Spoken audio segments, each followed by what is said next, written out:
Well, today we have with us Tony Remington, who's the CEO of Gravity Diagnostics.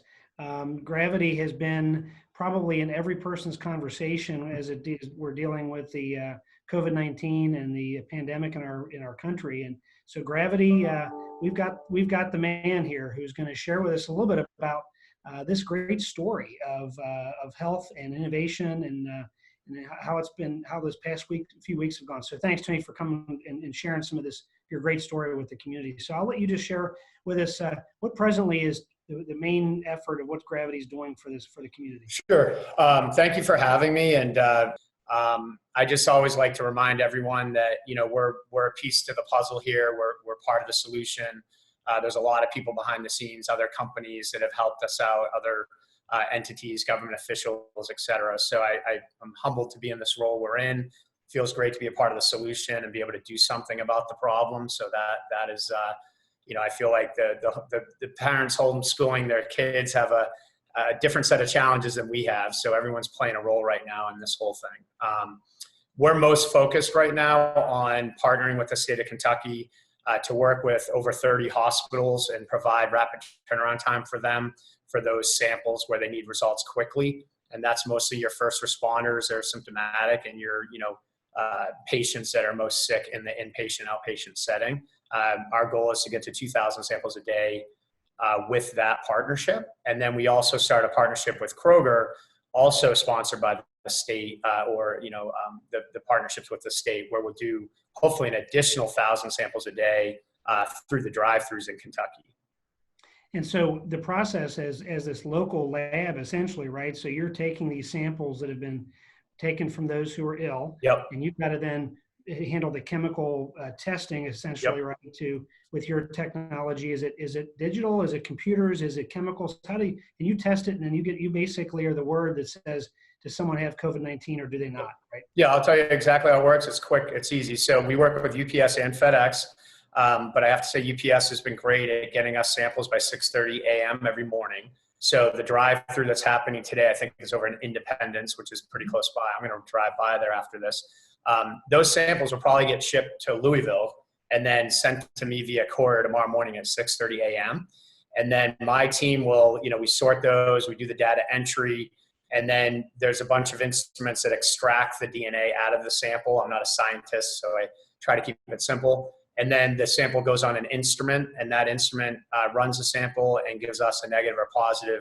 It gives us the information, and then we have two scientists look at each sample's result, whether it's negative or positive. And then that result is reported back to, if it's a hospital, we have a HIPAA-compliant portal. So the hospital can log in and get the result and the report that way, or it could be a HIPAA compliance autofax.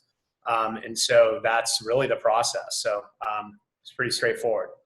Well, and the timing of this, the turnaround that you've been able to develop, what's the special sauce that makes this work so fast for you compared to the other testing models that were done before? Excellent question. I do feel for the last 4 years, we've had this kind of, change healthcare, do it differently, don't accept no, don't be a Me Too company. So we kind of built our foundation around compliance and working with academics and government to make an impact. So I think we had this foundation there ahead of time. We also were doing upper respiratory testing, which is other pathogens, viral, fungal, bacterial testing around like flu testing. So we had some science and wherewithal before this all happened. But in the end, I give my people credit. We have a great PhD, JP Canner, and a great group of scientists.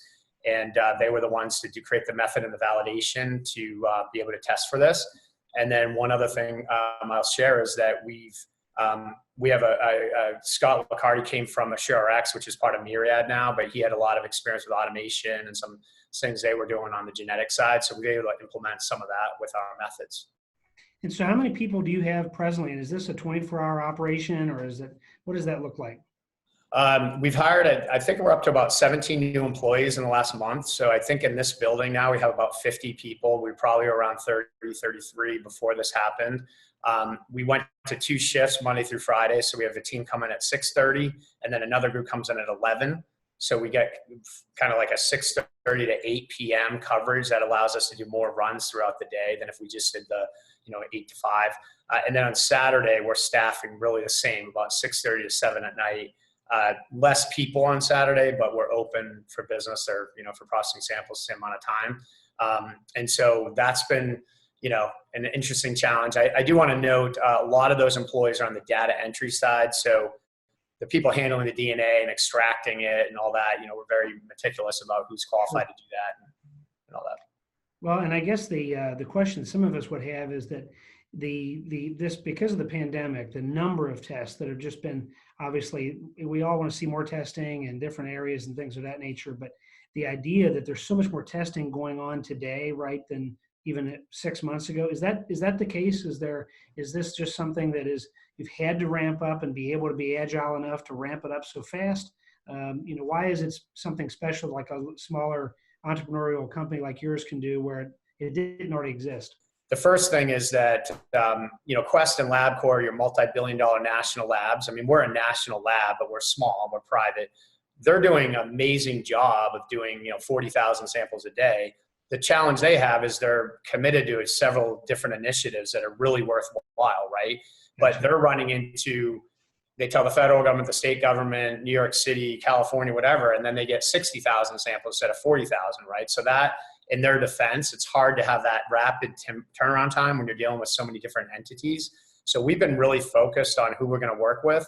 And we've said, whoever, if I'm going to work with a hospital and they need 50 samples a day, I'm not going to allocate that capacity to anyone else. So if that hospital only sends me 3, then I only do 3, right? So we've been able to be really focused on what do you need a day, and we lock that in. So that's one thing. The second thing is the supply chain. We were really aggressive up front with getting ample supplies.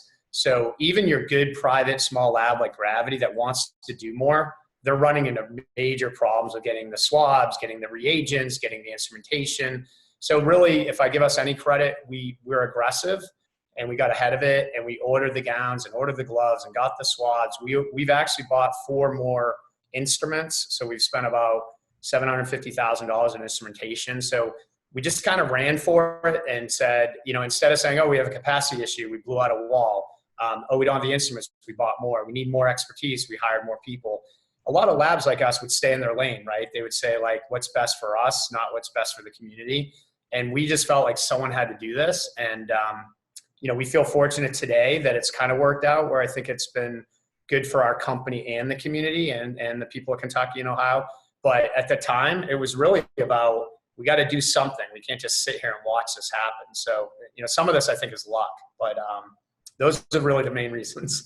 Well, we sure are grateful that you have both the luck and the energy and the energy to just knock through those walls and get things done. So, thank you so much. I want to say thank you for what you all are doing and hopefully the continued success of Gravity. And we'll be back to check with you in a week or two to see, hopefully we get even further through this pandemic and people stay healthy.